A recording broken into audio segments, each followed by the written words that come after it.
Hi, my name is Anita Tiller. I'm botanist with the Mercer Botanic Gardens. Good morning. I'm Suzanne Chapman, the Botanical Collections Curator at the Mercer Botanic Gardens, and I work at the Mercer Botanical Center. We're here this warm August morning to introduce you to this special place. We're at the Harris County Precinct 4 Prairie Dawn Preserve. This special preserve was set up to preserve rare Texas plants.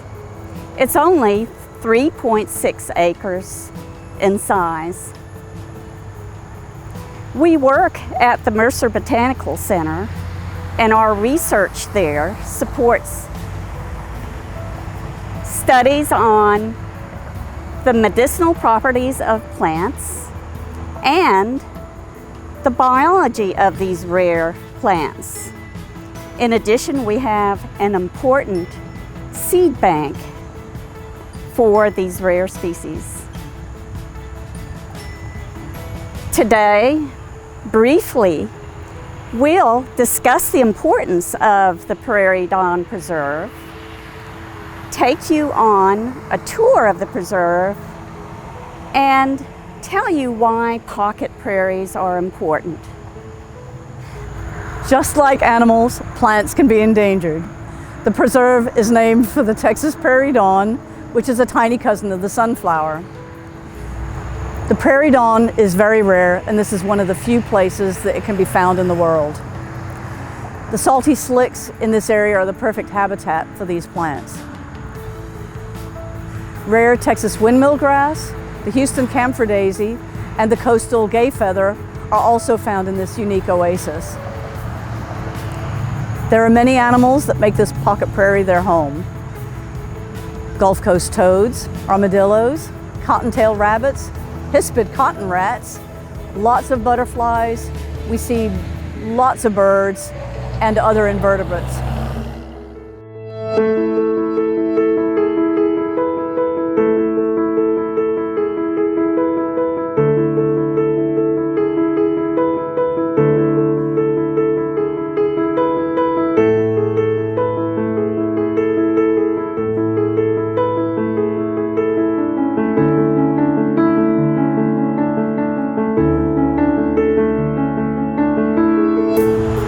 Biologists discovered prairie dawn here at this site in 2003 while they were doing surveys for proposed construction of West Greens Road from State Highway 249 to Cutton Road.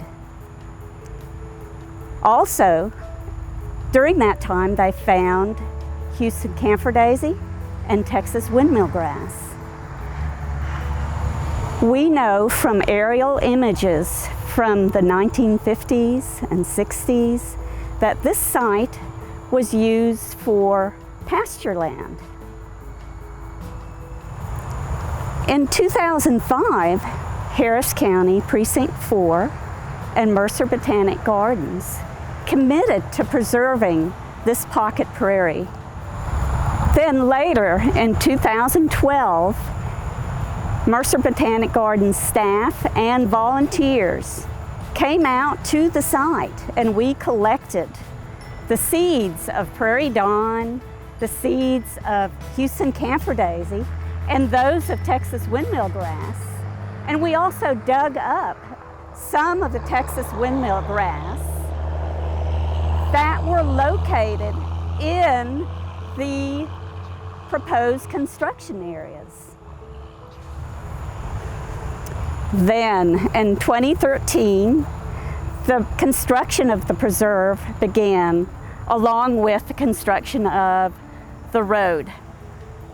The next year, 2014, after a gate was installed to the fence surrounding the preserve, and the seeds sown of prairie species had become established, Mercer Botanic Gardens took over the management of the site.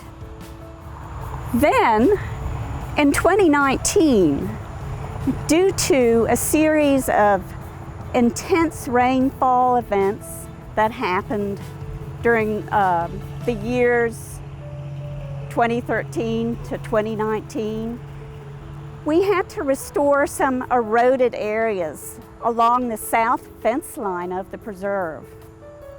To do that, staff from Mercer Botanic Gardens installed straw wattles along the fence line and then layered soil, compacted soil, and on top of that, smooth compost. When that was completed, we planted many species of native Texas plants to help hold that soil in place. And some of the species that we planted included little bluestem, goldenrod, aster species, and many more to help hold that soil in place. By doing so, that helped block the sheet flow of the water off the surface of the prairie and out under the south fence. And that also helped us prevent the loss of the seed bank that kept flowing under that fence during the rainfall events.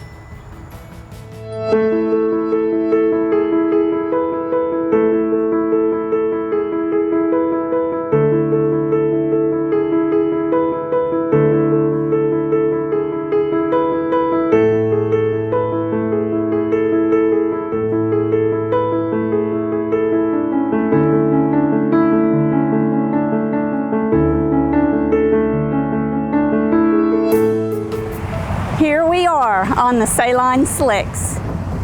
So how did these saline slicks occur and why are they important? Salt slicks are inhospitable to most plants, but prairie dawn and its rare associates are adapted to these saline soils.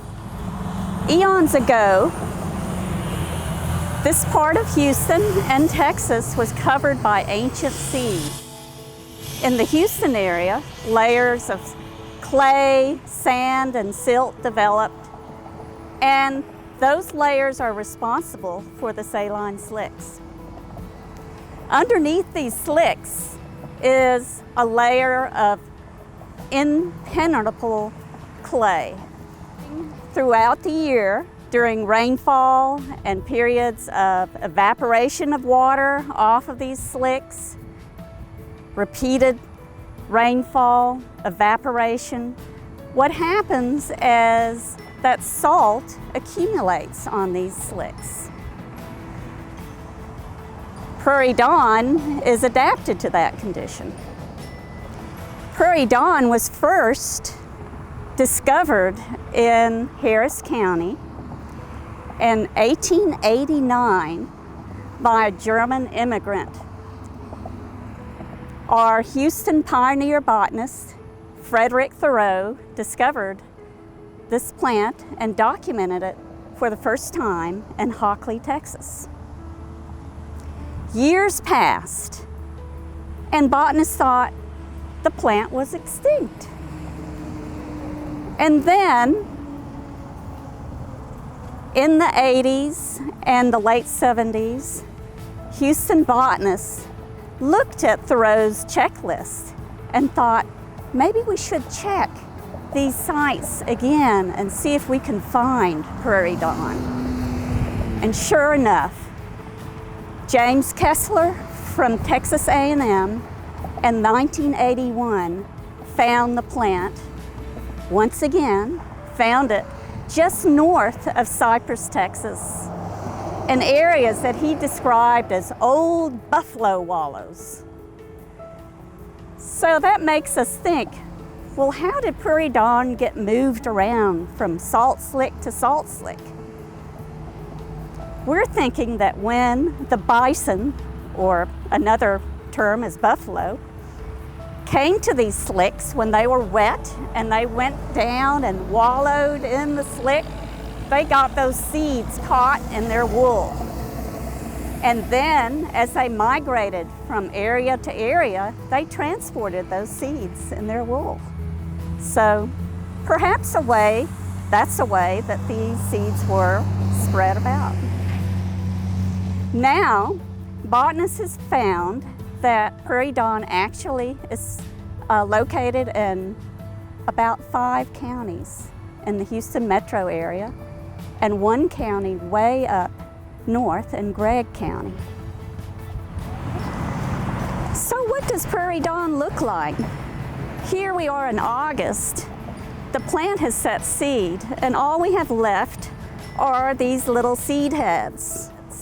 And these seed heads help the plant persist in the saline soil. And as soon as we get those rains approaching in the winter time, these seeds will germinate. Then in the spring, you'll find little rosettes of paddle-shaped leaves, and then the blooms. And the blooms remind me of little yellow pencil erasers.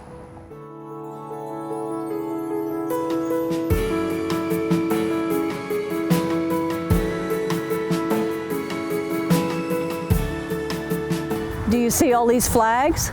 They mark science and progress. The different color flags represent different things. The red flags mark permanent plots where we inventory each year. The blue flag is representing the Houston camphor daisy, and we have an early one in bloom. And then the white flags represent the prairie dawn from this spring. The yellow flags mark the Texas windmill grass. This is endemic to Texas, found in only 8 counties, and it's distinguished by these blue-gray leaves, and then when it blooms in the fall, it has inflorescences that look like the shapes of windmills. So it's pretty interesting plant, but it does creep along the ground, and it loves these salty saline soils. And after our inventory a couple of years ago, we determined that this site, the Prairie Dawn Preserve, has the largest population known of this plant. This is the Houston camphor daisy. It's also in the sunflower family, and it grows close to the ground. It's also an annual, and it blooms in the fall. So they'll be covered in these beautiful little yellow daisies. A great thing about this is the camphor-scented leaves, so they tend to be sticky. The seeds make little puffs of seed in the fall, and they'll blow around to be dispersed. This plant is known only from Harris and Galveston counties.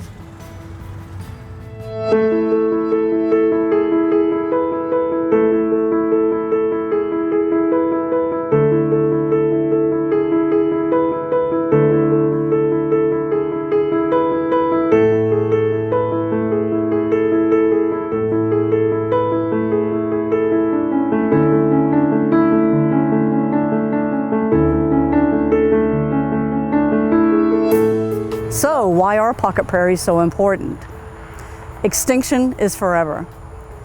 There are nearly 20,000 plant species native to the US and Canada. 773 of those, or 1 in 25, are endangered. 200 species are already extinct. Nearly all life on the planet relies on plants, and we are still making discoveries for the benefit of human health and livelihood. So why do we have pocket prairies? They protect endangered species, they support many pollinators, they provide a habitat for wildlife, they absorb rainfall, they provide a detention pond or rain gardens to help minimize flooding. They filter groundwater and help recharge the aquifer. They purify the air. They serve as carbon sinks and help moderate climate. And they provide a beautiful display of wildflowers, grasses, and wildlife to help support the community. Data generated by this urban pocket prairie preserve will help develop management strategies for Texas prairie dawn, its rare associates, and this unique grassland habitat necessary for these species' survival. Long-term research at this site will help determine whether viable populations of Texas prairie dawn will persist in these small urban pocket prairies. Though small, This pocket prairie is a pearl of biodiversity in the necklace of green spaces throughout Harris County. To learn more, visit our website or call to ask about small group tours to the Harris County Precinct 4 Prairie Dawn Preserve.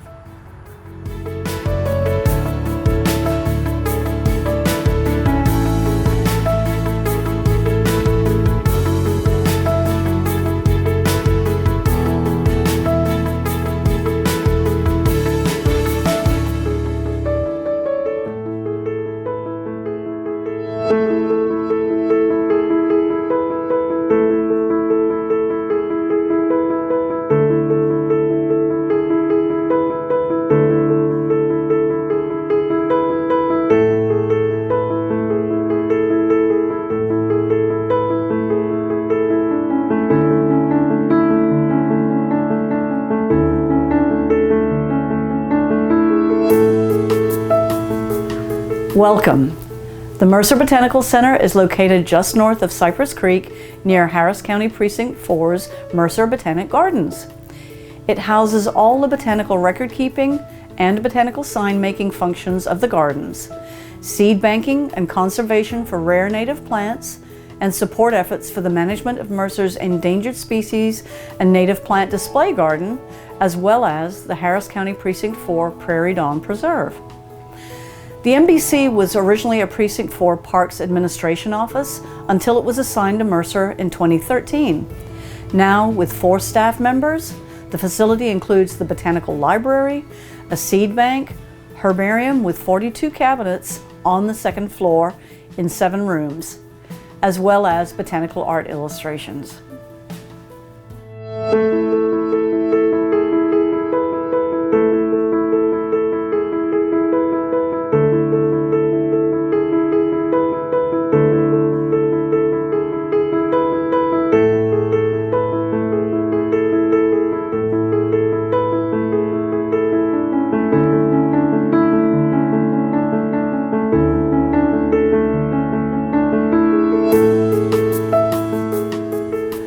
Welcome to Mercer's Botanical Reference Library.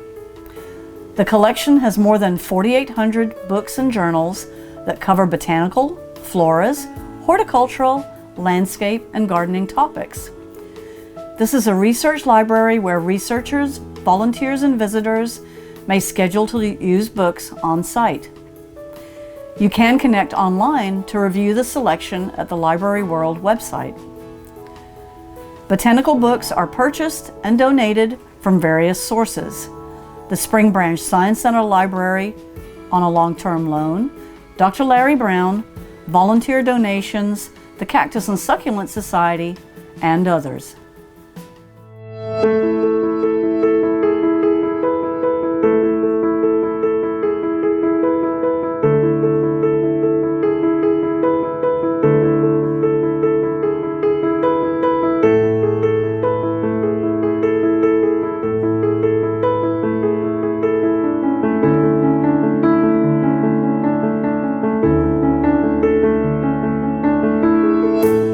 Now, let's explore Mercer's seed bank.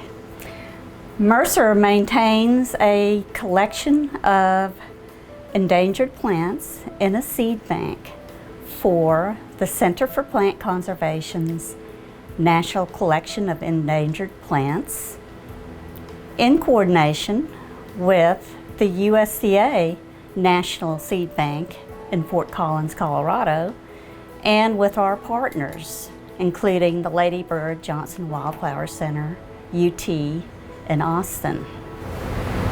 We have 2 chest freezers and a refrigerator dedicated to seed storage upstairs. And in addition, we have backup freezers and refrigerators. Plus, the building is fitted with a standby generator in case of power outages. This map here shows a number of our seed collection locations and places that we monitor annually. Here, we are located at this point here, and the Harris County Precinct 4 Prairie Dawn preserve is located here.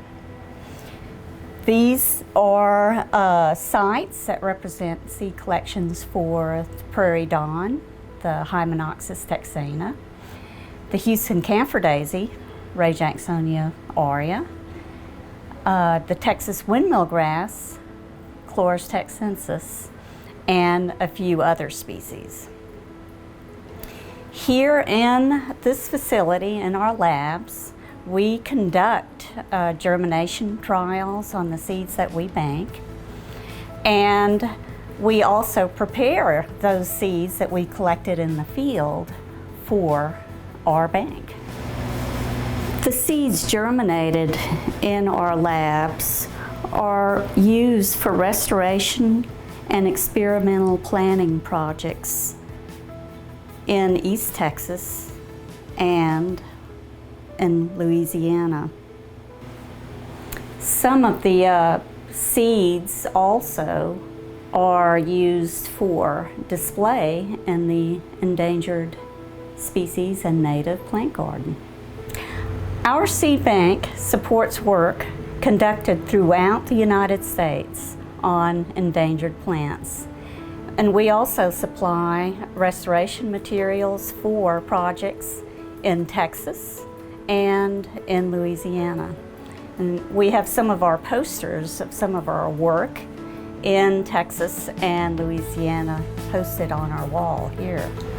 One of the other projects we were involved with from 2005 to 2008 was with the Millennium Seed Banking Program in England and the Lady Bird Johnson Wildflower Center.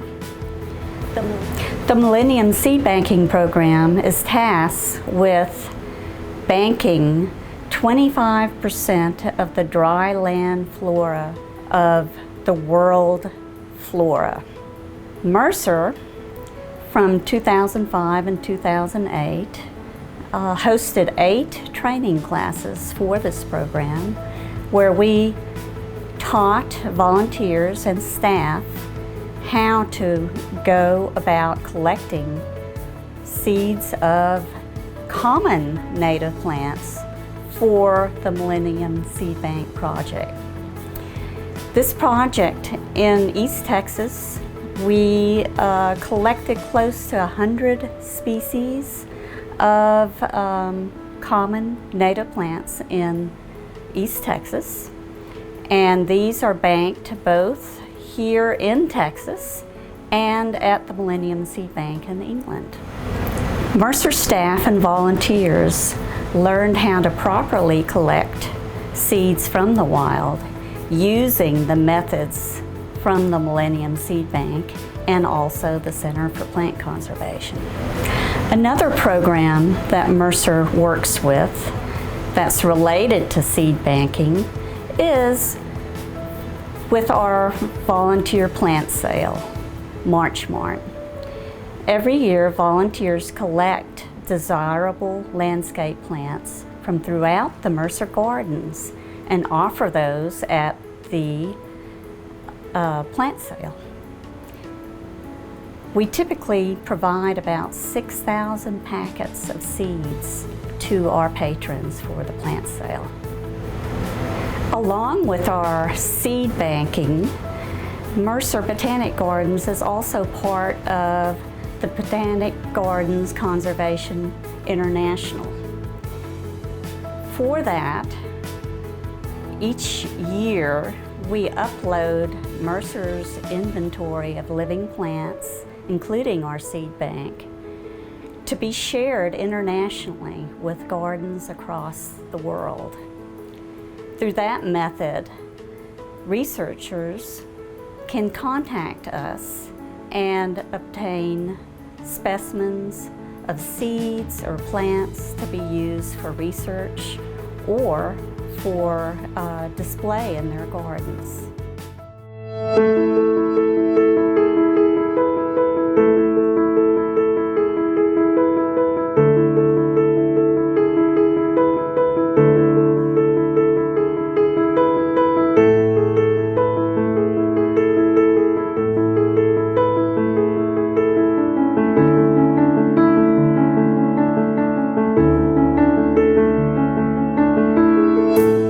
So here we are in one of our herbarium rooms, and as you can see, we have about 42 cabinets at this point, and this will be expanding as we receive more cabinets.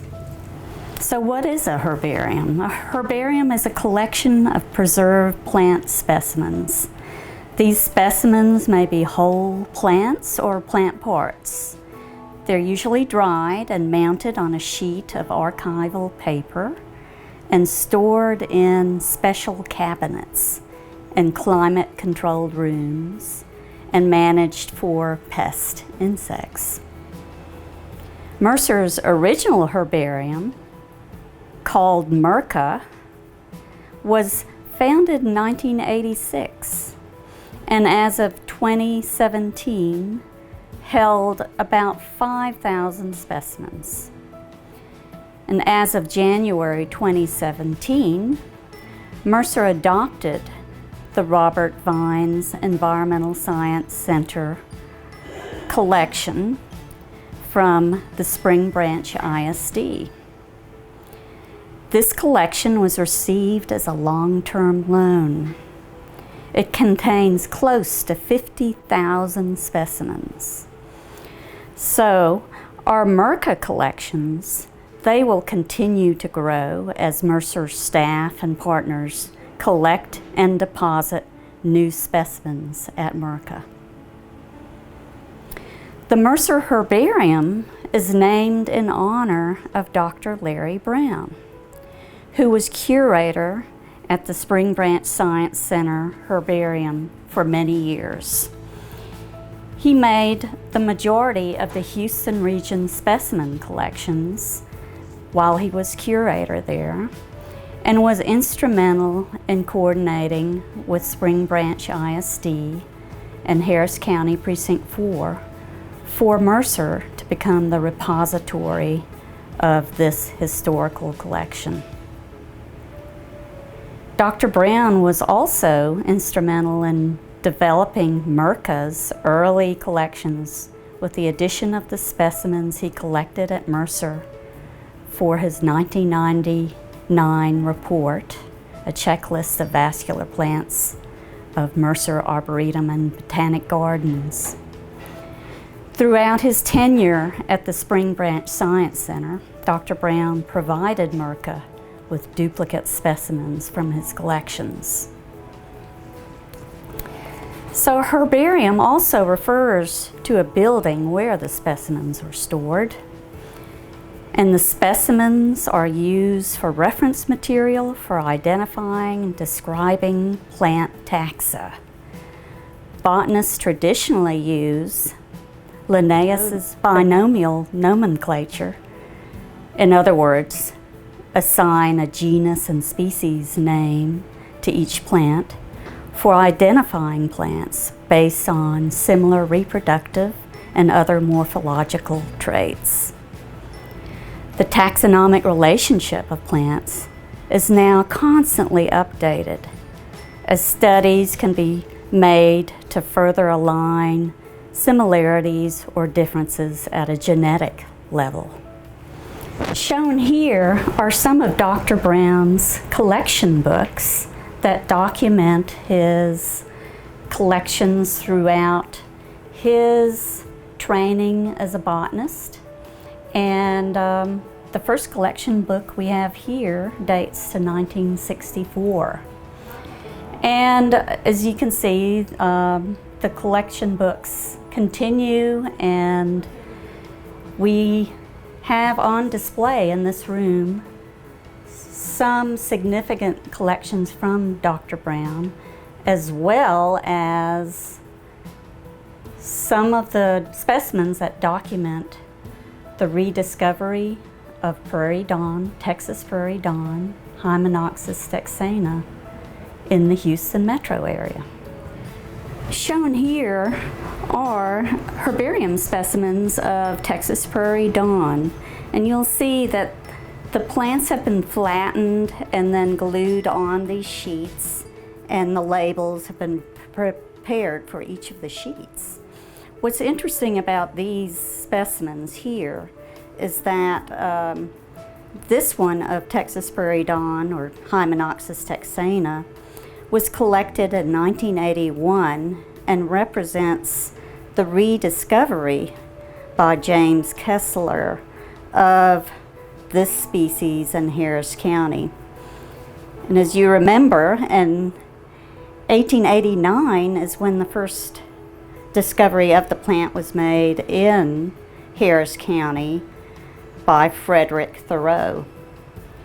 Then it was thought that the plant became extinct, and then it was rediscovered in 1981. And moving across these specimens, you'll see the history of documentation of Texas Prairie Dawn in the Houston metro area. Also shown is the Hymenopsis texana, Texas Prairie Dawn recovery plan. And this was written in 1989, and that would be 100 years after the plant was first described. But this recovery plan was written by Dr. Larry Brown and the Mercer botanist at that time, Steve Young. These collections are used for staff projects on rare plants, for the Global Genome Initiative project, for the Global Conservation Consortium for oaks, for the North American Orchid Conservation projects, and for TORCH, which is the Texas-Oklahoma Regional Consortium of Herbaria. The herbarium provides volunteer enrichment and learning, supports intern projects and education, and scientific research by local and national researchers. For instance, a Rice graduate performed studies on fungal associations in grasses using our grass collection. The collections also provide technical details for botanical art illustrations. We had a fiber artist visit us who used our rare specimen collection for preparing representational art for a national quilt exhibition. Our volunteers, staff, and generous funding for our interns has allowed for the basic data entry of all the specimens as of 2019, which is an amazing accomplishment for a short time period. Further projects include georeferencing of specimens with volunteers using Google Earth to identify locations of collected specimens. And our volunteers think of this as a historical treasure hunt. These coordinates will help allow mapping of historical details and potential sites of plant populations. Coming soon will be a project for digitizing and imaging all of our Texas and Oklahoma specimens through a National Science Foundation grant. This grant will fund a team to come image all of our Texas and Oklahoma specimens here at the NBC. And once these specimens are imaged, they will be accessible across the World Wide Web for everyone to use for research and enjoyment.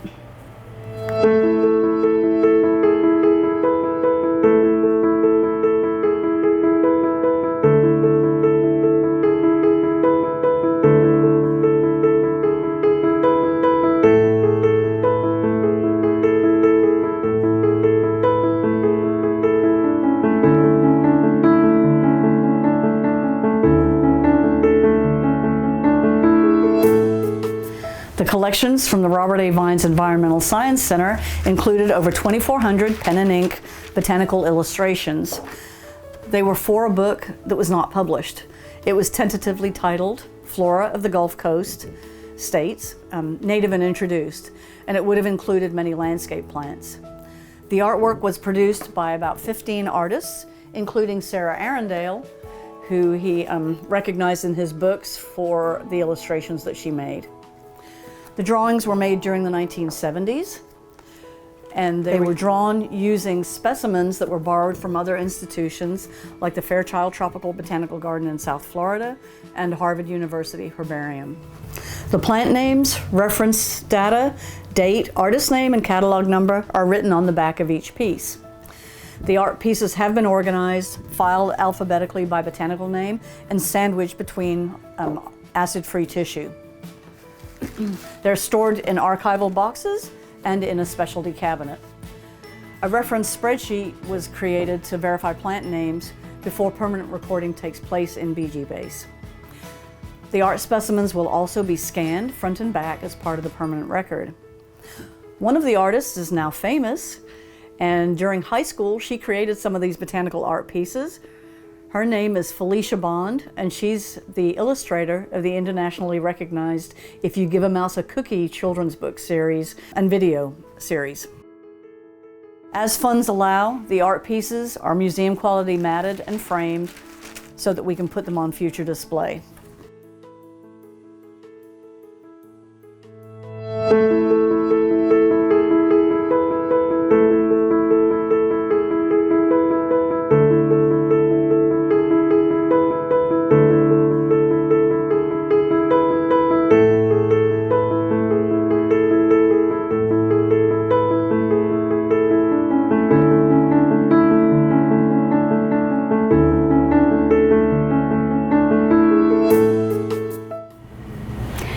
The Mercer Botanical Center has a very active student internship program. Our internships are funded by grants from the Native Plant Society of Texas, Houston chapter, and the Knowles family in honor of Dr. Larry Brown. We also receive funding from the Hartwood chapter of the Texas Master Naturalists, the Gibson family, and Harris County Precinct 4. We have about 40 volunteers that contribute 2,000 hours annually to support our projects at the Mercer Botanical Center. Community support is paramount to the success of Mercer Botanic Gardens. We are thrilled to host volunteers and interns to accomplish so much for the conservation of plants. In-person tours of the Mercer Botanical Center are available with a reservation for a maximum of 12 to 15 attendees.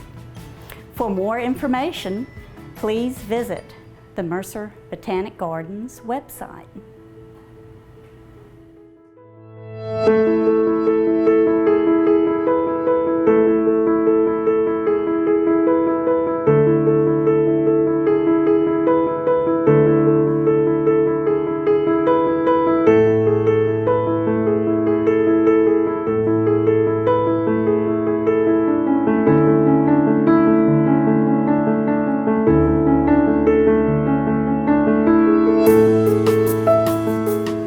Welcome to the Endangered Species and Native Plant Garden at Mercer Botanic Gardens. The Endangered Species and Native Plant Garden, or ESG, connects visitors to common and rare native plants and their Texas habitats. The Houston metro area, that is Harris County and surrounding counties, is home to over 2,000 plant species in two major ecoregions, the Gulf Coast Prairies and the East Texas Piney Woods, as well as parts of the Blackland Prairies and the Post Oak Savanna. The ESG is certified as a Best of Texas Wildscape Demonstration Garden by the National Wildlife Federation and Texas Parks and Wildlife. Also, it is certified by the North American Butterfly Association as a butterfly garden and a monarch butterfly garden.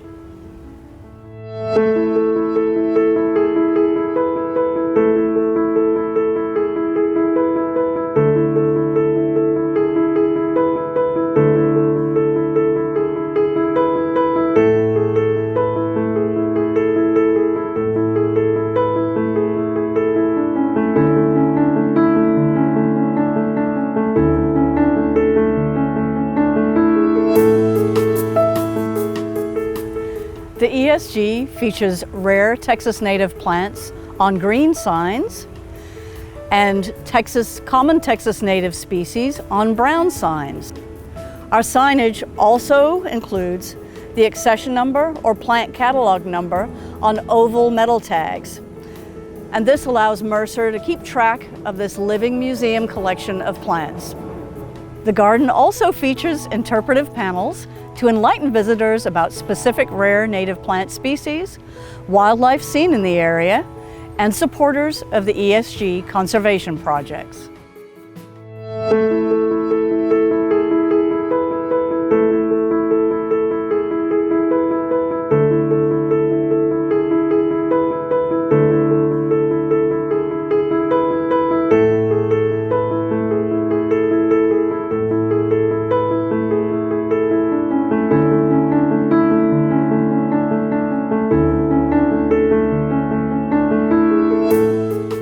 The ESG is central to Mercer's display gardens and is connected to the Mercer Botanical Center, the MBC, through research and education, including the herbarium, the rare native seed bank, the library, and the Prairie Dawn Preserve. The garden provides a venue for education about wetlands, prairies, and forests, and shows how these habitats provide environmental services, such as cleaning the waters of Cypress Creek and downstream Galveston Bay, absorbing floodwaters, and serving as a carbon sink. The garden shows how these habitats serve as wildlife corridors and shows the importance of wildscaping. The ESG garden also has a rain garden and a composting demonstration area.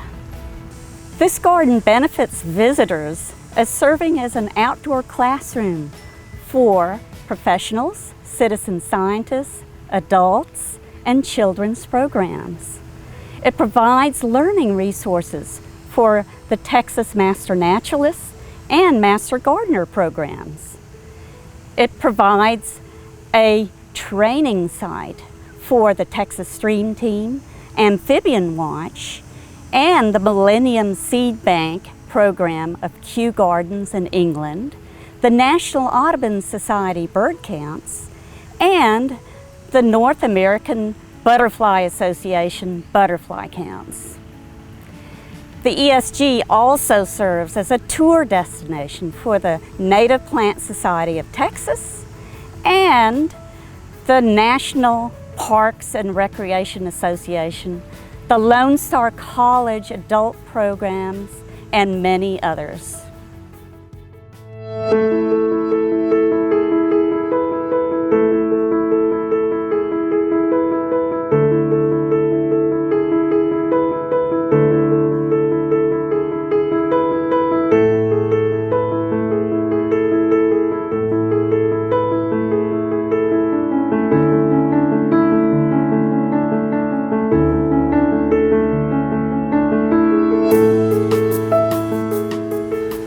Work in the garden is guided by the MBC, maintained by Mercer staff, interns, and volunteers who are instrumental in grooming the gardens and donating common native plants displayed here. The common native plants displayed in the Endangered Species and Native Plant Garden are purchased from Texas native plant vendors and are received as donations. Much of the material is raised by volunteers with Mercer's Native Plant Propagation Team at the Mercer Society's Plant Propagation Facility and the MBC's Plant Conservation Nursery. There are about 130 native species displayed here, 12 of which are rare species. As an ecosystem service, the ESG pond, bogs, and rain garden serve to capture and retain rainwater and function as detention basins. The biologically managed pond has 4 pumps with skimmer, baskets, and filters, 3 biofalls in the upper pond, and beneficial bacteria is added weekly to reduce nitrogen in the water and reduce the growth of algae. There are 3 bog areas attached to the pond. The sun bog has a gravel base with flowing water where visitors can see pitcher plants, Sarracenia species, which are showy in the spring when they bloom and produce new pitchers. Other interesting plants on display in the sun bog include water spider orchids and the rare native corkwood trees used by early settlers as a source of fishing bobbers. Correll's false dragonhead, a rare wildflower, is also seen in the sun bog. The LSU Medicinal Plant Lab has discovered that extracts from Correll's false dragonhead inhibits the growth of certain tumor cell lines. So discovering beneficial uses of rare native plants helps us understand the need to conserve them.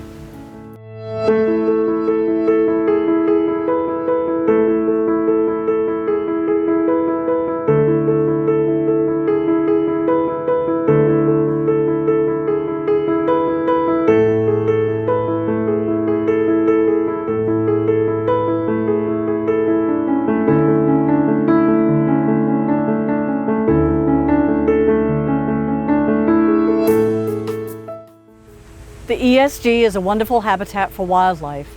In fact, we've had some really exciting encounters.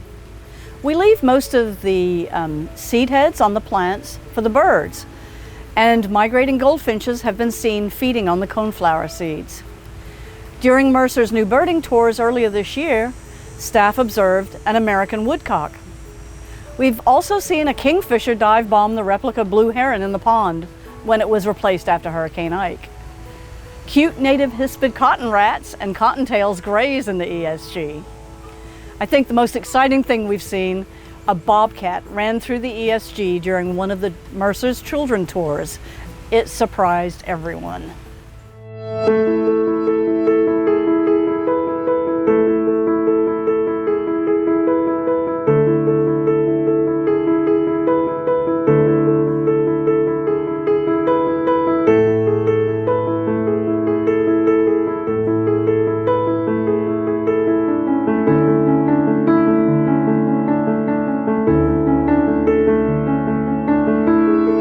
We'd like to recognize some of our many partners for the Endangered Species and Native Plant Garden, including the Center for Plant Conservation and our rare native plant sponsors, the U.S. Fish and Wildlife Service, the Texas Parks and Wildlife Department, the National Wildlife Federation, the North American Butterfly Association, and many more.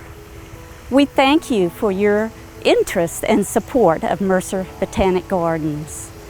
We hope you've enjoyed learning more about the Endangered Species and Native Plant Garden and hope you visit the garden soon. For more information, visit our website and enjoy our brochure, Preserving Imperiled Plants.